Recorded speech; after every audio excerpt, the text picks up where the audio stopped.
As a kid, one of my major challenges was asthma.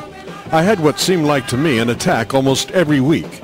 These attacks would usually take 1 to 3 days to return to normal. Some would require going to the emergency room at the hospital for a shot of adrenaline. These shots were like little miracles. I could be on death's bed at one moment, but within 2 or 3 minutes after the shot, I could feel myself being able to breathe again. The longer the time after the shot, the better I could breathe. And after 4 or 5 hours, I was past the asthma. Many times I would go into a sped-up state. My creativity was also accelerated. I would be on this creative high for a day, and it would be like a flash of creativity. I found radio and audio production to be an excellent way to vent this energy. I never could tell what started the attacks. Some said weather, some said dust, some said psychosomatic or emotionally triggered.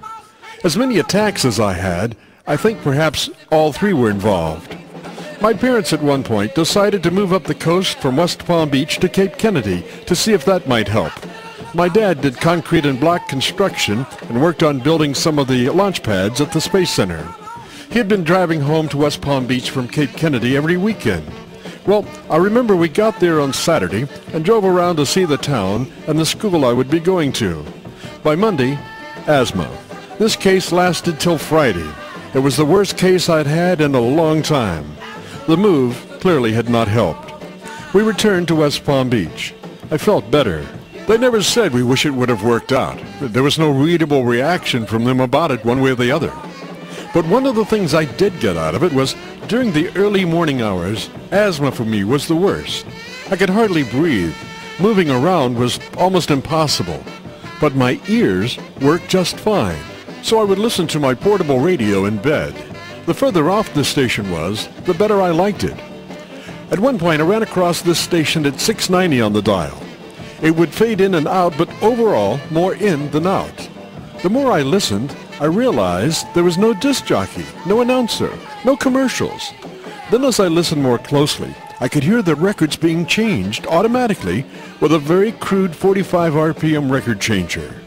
Then an announcement that it was Sam Seberg. Seberg made some of the most beautiful jukeboxes at that time, so they had programmed this baby up to run all night long. I loved it, and one of the songs they played like every hour or two was this, Quarter Till 3 by Gary U.S. Bonds. You know every Southern belle is a Mississippi queen, down the Mississippi, down in the bottom. The station was WTIX, a Southern giant in New Orleans, just part of Jim Ferguson's radio dreams.